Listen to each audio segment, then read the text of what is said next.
Inspired by the Quran, Cat Stevens was gradually moving toward the Islamic faith. In early 1977, his spiritual journey continued when he traveled to Jerusalem.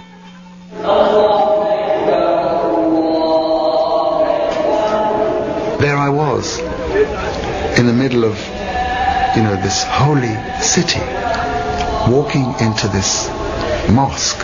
And I think some Muslims came up to me because, they'd had some problem before, people walking in and trying to cause damage to the mosque. They came up to me and they said, who are you? I think that was the first time that I said, I'm a Muslim. Translated from Arabic, a Muslim is one who surrenders to God. Stevens was about to do just that, fulfilling the promise he'd made after surviving a brush with death in the waters off Malibu. But for a time, Cat Stevens would drift between the worlds of faith and fame. I was on the road, sleeping between lorry lights, all stone drunk and cold.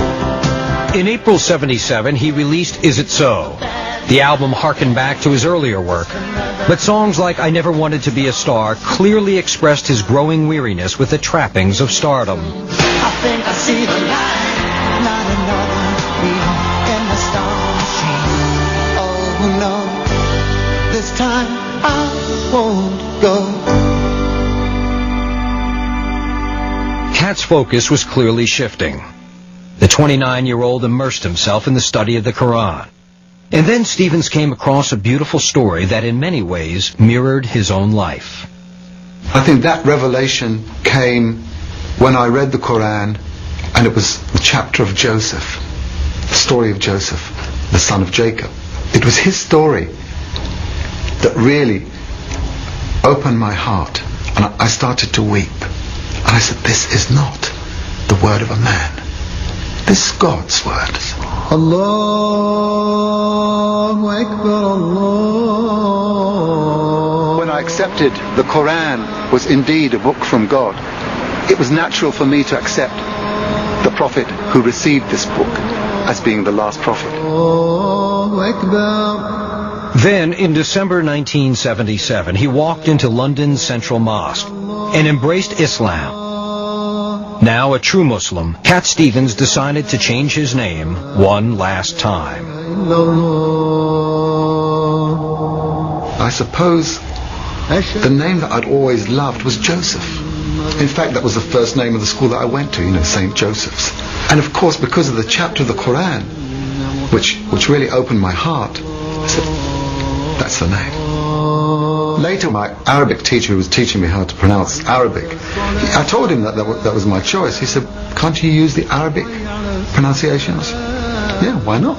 So, Yusuf Islam. I thought it was a hobby right up until the time he embraced Islam. I made no distinction between numerology, Zen Buddhism, salt-free diets.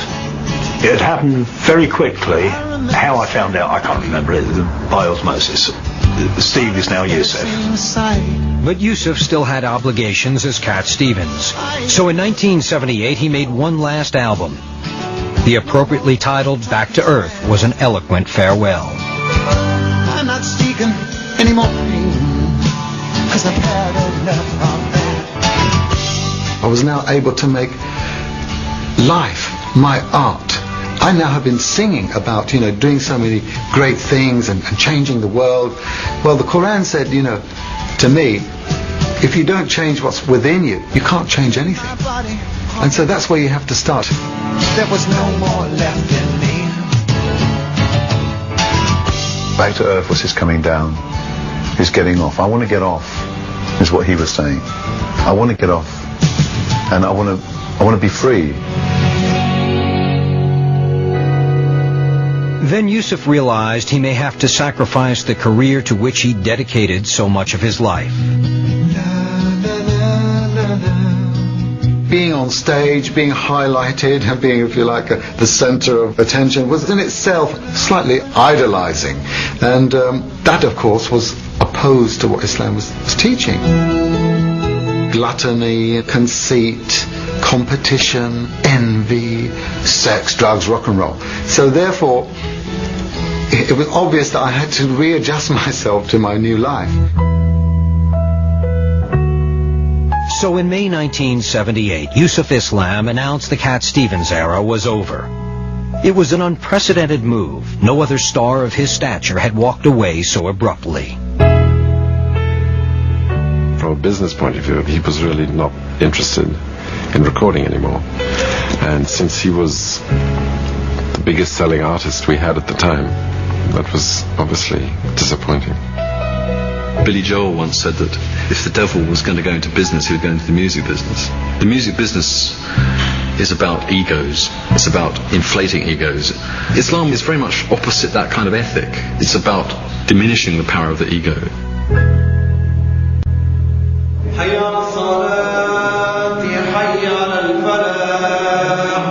Away from the limelight, Yusuf Islam began privately practicing his faith.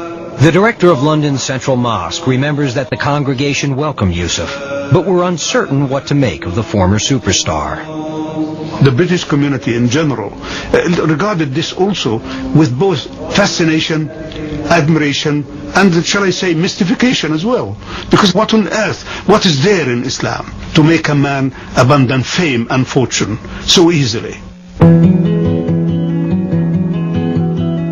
While his family came to understand and support his decision, Yusuf Islam was now building a new life and leaving his past behind. He seemed to fall in love with the religion, and when it came to marriage, he was very wise in as much as he went along the route of the arranged marriage. And I think he had a couple of choices. And I remember bringing them home to see Mum, and have like dinner. And then after that I asked my mother, well, which girl do you think I should marry? And she said, and she told me which one, and she was right. Yusuf was married on September 7th, 1979, and was looking forward to becoming a father. Yusuf loved children. Over the years, he had made several trips to Africa and Bangladesh as the Goodwill Ambassador for UNICEF. So when he was asked to play at a children's benefit concert, he readily agreed. The thousands who came to London's Wembley Stadium on November 22nd, 1979, witnessed the final performance of Cat Stevens.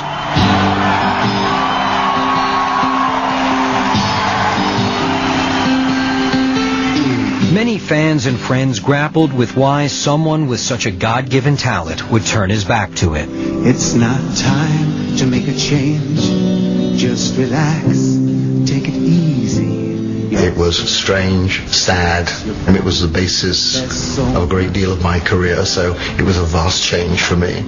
I've been very, very fortunate in attaching myself to a major talent, so for a while there was a sense of loss. And I know that I have to go away. I know I have to go.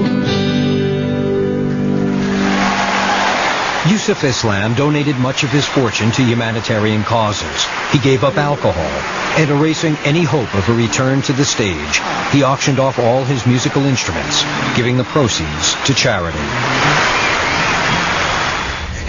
I was giving up a kind of a cultural crutch, right? And I didn't need that anymore to walk.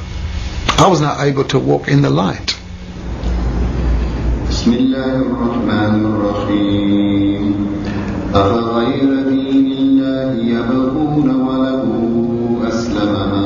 I said to him, well, I hope you will continue to sing. Oh, he said, no, I have given it up.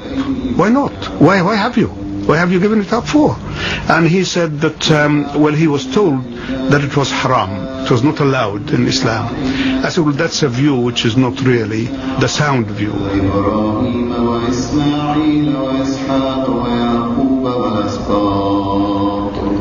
There were times when I listened to a lot of people, even as Muslims, telling me which way to go. And I was a little bit confused because there were different messages. Because there was nothing in the Quran which told me that music is forbidden. It doesn't say, music, thou shalt not play. I always took the safest path.